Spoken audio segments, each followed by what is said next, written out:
I've been thinking a lot about how I felt at the beginning of what I now understand to be the divine mission path. As I've been stepping into creating content for the first time in a while, I've been taking time to reflect on how did I feel at the beginning before I had the level of clarity that I have now about who I am and what I'm here to do and what's happening on earth during this wild and transformational time. And I remember feeling really confused about what my mission was at the beginning when I was feeling this sense of, I know I'm here for something more. I was awakening spiritually on different levels and starting to see through the veils on my existence, starting to break out of conditioning, starting to heal old patterns of trauma. So I was moving forward, but this idea of what is my mission? What am I really here to do?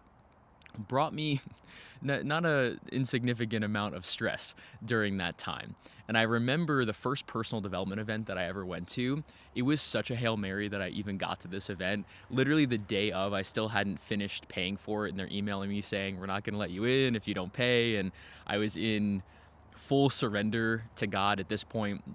I had already been booted out of my last job that wasn't aligned, and I was in a huge amount of surrender, and I just felt like I'm supposed to go to this event. And of course, because I was supposed to be there, God came through. Somehow the money came, and I showed up. And I remember pretty quickly into the event, which was a very 101 event. It wasn't an advanced business strategy event at all.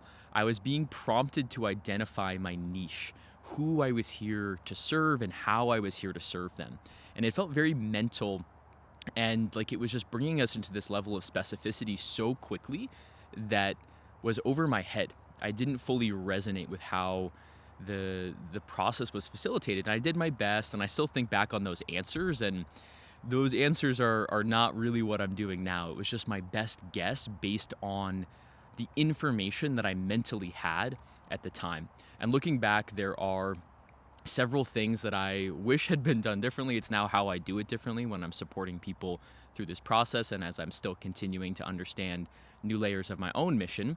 So I want to talk about that today. So if you're feeling confused about what your mission is, there are a couple of reasons why that might be. The first reason is that your mission is not your job. It's not your job description. It's not your career. It's not even your role in your family.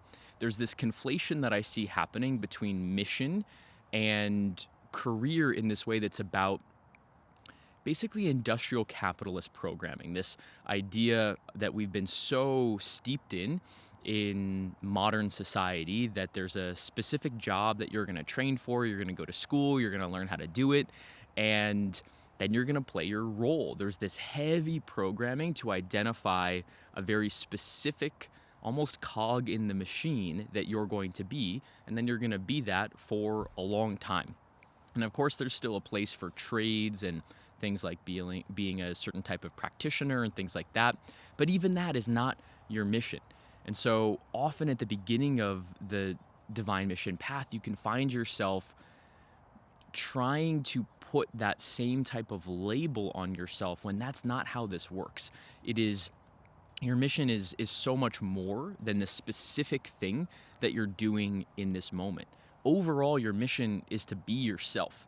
And that's a very, very deep thing, to allow your authenticity to emerge, to decondition from all the ways that you've been programmed to be, all these boxes, all these limitations.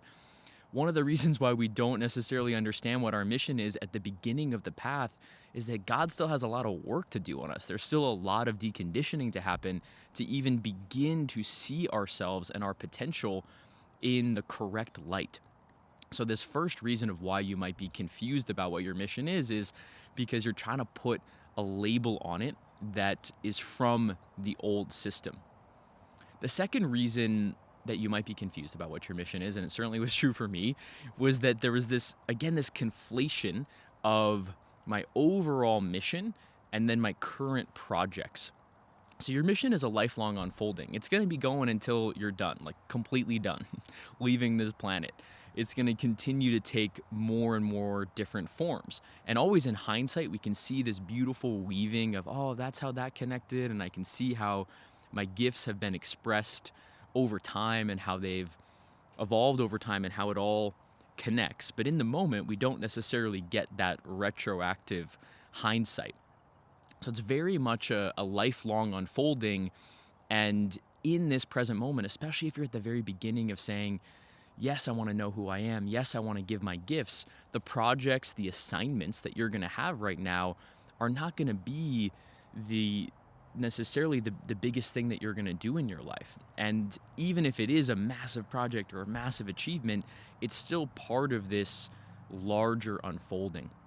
And often we get assigned certain projects, certain ways of being, certain jobs even, because those jobs, because those projects are going to awaken more of our gifts. They're going to give us essential data so that later in hindsight we'll say, wow, that job seemed kind of random and I felt like I wasn't really on mission or I wasn't doing enough, but now I can see I got a really essential skill from that job. And I can look back on everything I've done, even the stuff that now I'm like, I can't believe I did that, or that just seems so off the plot, or it's not what I would be doing now, obviously.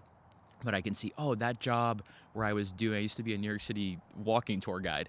When I was doing that, that's when I learned how to activate my voice. That's when I learned more about how to facilitate a group. When I was an activist, that's when I learned how to, again, be part of a group. I learned how to mentor young people. I learned how to be persistent towards a goal. And I also learned about what not to do. I learned about the way of approaching change that is really contrary to how I approach change now. But I wouldn't be in the understanding that I have now if I hadn't had that experience, right? So it's all purposed. So part of this is a permission slip to just take a breath if you are feeling constricted, if you are feeling this pressure to figure it out and identify your big mission, or you're comparing yourself to other people who seem to have a higher level of clarity. You're probably in a data collection phase. And the invitation is really to embrace the moment and then allow things to continue to unfold. The third reason that you might be confused about what your mission is, which is certainly true for me as well, is that your mission, your gifts, this essence, this you that you really are, it may be hiding in plain sight. There may be clues that you're not even seeing, because you've been conditioned not to value your gifts. You've been conditioned to not really understand who you are. And again, this is a process that can take quite some time to peel back the layers. But every layer you peel back, more and more momentum starts to move, and you start to have more and more clarity. So there's a chance that there's something that's part of your mission. There's an aspect of you that you're meant to radiate into the world, that you're meant to carry everywhere you go and influence people with in a positive way that you don't even know. Or maybe you do know, but you're like, oh yeah, everybody's good at that. Or everybody is obsessed with that specific topic and can't get enough of it and wants to just learn more and more and more about it. So you may have been conditioned to not value your gifts. Think about if you grew up in a family where there was a suppression of emotion and where people weren't allowed to outshine each other. It was like, be quiet, calm down, don't be so loud, don't be so excited. These are things that people have been told, and you may have been told this. I certainly wasn't in certain ways. And part of your mission might be being really bright, being really optimistic, being really funny. And you may have this part of you that's like, if I do that, I'm going to get rejected from my family, which in the inner child brain is death, right? Being cast out of the group is certain death. So that's a very high stakes subconscious thing going on inside of you that may make you feel like, oh no, I don't have any gifts. I don't have anything to bring, because some part of you is trying to protect you from really unleashing those gifts. And how do we do that? It just starts with awareness. It starts with saying, I'm willing to share my gifts. I'm willing to see them. And this is an action step that I'm going to give you right now, is to create a running list. And I want to invite you to do this with me right now, because it's so easy just to watch a video, get inspired, think, oh yeah, I'll write the list later, and then you move on, and there's a million other things happening today. So take a moment right now, either pull out your phone or pull out a piece of paper that you can carry with you, and right at the top, my gifts and passions. And write a few things, if you can think of them right now. What are things that you just really love? And don't try to, immediately translate it. Oh, I love this subject, so therefore I must be a teacher of it. That's not necessarily how it works. Just start writing a few things down. What do you really love? If someone was like, I'll listen to you talk about this thing for 3 hours, what would you want to talk about? Or how would you want to spend your time if you had, a lot of free time and just the ability to do whatever you wanted? What are gifts that maybe have been reflected to you? People tell you, hey, you've had a positive impact on me in this way. And don't worry if you can't think of anything. There's probably a few things, but if the list feels pretty short, that's why we're making it a running list. So this means that you're going to carry it around with you for at least the next week, and you're going to start to add to it. Because when we create a void like this, we create a space, our subconscious starts to fill it. It starts to look for clues. So you're going to be bopping along, you're going to forget about this video maybe, but you're going to still have your list in your pocket. And then all of a sudden, you're going to be washing the dishes, and you're going to have this hit of like, oh, when I was in 8th grade, this person reflected this to me. And actually, I've had that reflected to me a couple of times. Or, oh, I'm noticing that I didn't even realize it, but I'm spending a lot of time every day thinking about this subject. Or I'm just drawn to this type of content or this type of exploration. The clues are going to start to come in. And if we can adopt this mindset of curiosity, it's going to serve us not only in the beginning of your mission path, it's going to serve you forever. This is something that I'm still doing. I'm still leaving space to stay curious because I know always that the next level of my mission is beyond what my mind can currently see, because I am where I am at the consciousness level that I'm at. It's like being at a certain point in a mountain and you can only see the vista so far. And it's really only when you get elevated that everything is clear. So having that openness of mind where you're saying, I'm willing to see something new. I'm willing to have a new experience. I'm willing to be shown what I need to know about my mission right now. So start that running list.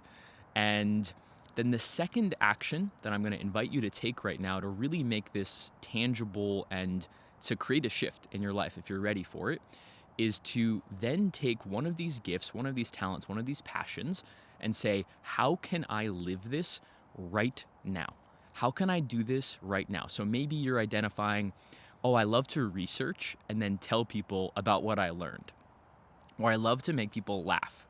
Or I love to take care of animals. Whatever it is, identify it and then say, how can I do this today? What's a single next right action that I can take? So if you love to research and tell people about stuff, go research something or pull out something that you've recently researched and pick a way to share it. You could post something on social media. Even if you have one follower, you could tell your dog about it, right? Just do something to get into the energy of expression. If you love animals, go spend some time with an animal today. If you love making people laugh, find something funny and tell someone about it, right? Share it in some way. And the reason that these daily actions matter so much is that this is what mission is. It's a moment by moment unfolding, and it's a process of deconditioning from the idea that we're only helping humanity, that we're only really serving, that we're only really doing something if it's those sort of peak moments of a big viral video or a big project being completed or a big life event.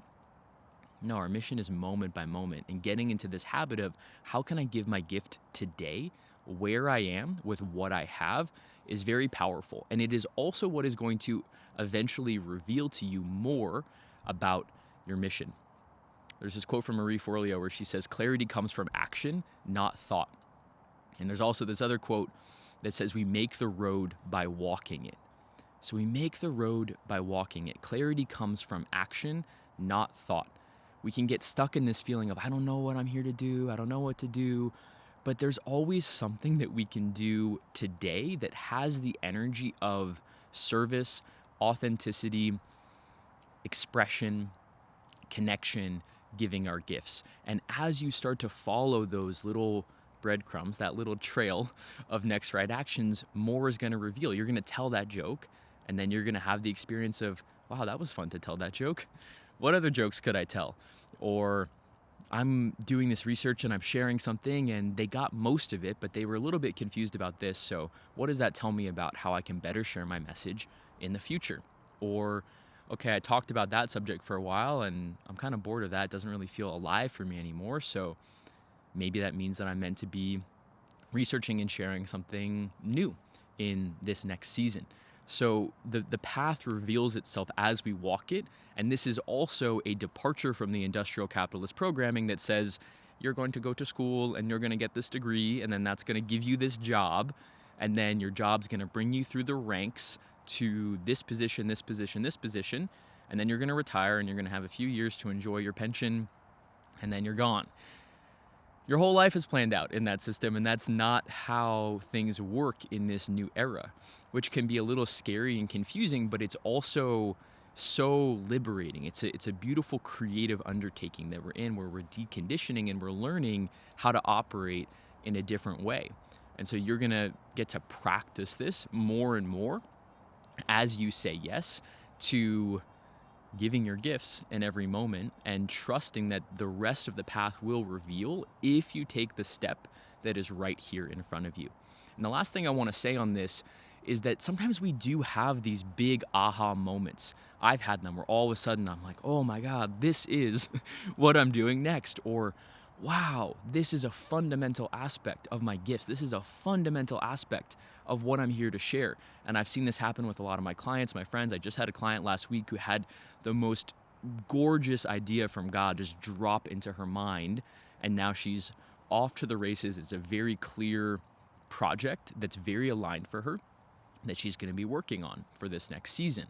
But those moments don't come out of nowhere. They come because we're engaging every single moment. We're creating this running list space in our lives for God to drop in the clarity that accumulates over time. So I find that, especially for feeling frozen and unclear, taking these simple next right actions is what allows the path to reveal, and it also sets the stage for those bigger realizations when they're meant to come.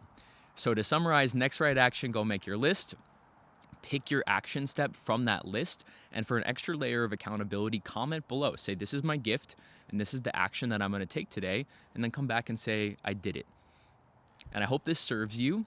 It's such a beautiful time to be answering the divine call in this way and embracing this new way of being. Wherever you are on your path, know that you're going to have more clarity, and also know that you can always just call on God and say, I feel confused. I'm ready to have a new experience. Bring through obvious, clear signs. Help me have the senses to perceive the information that is already here.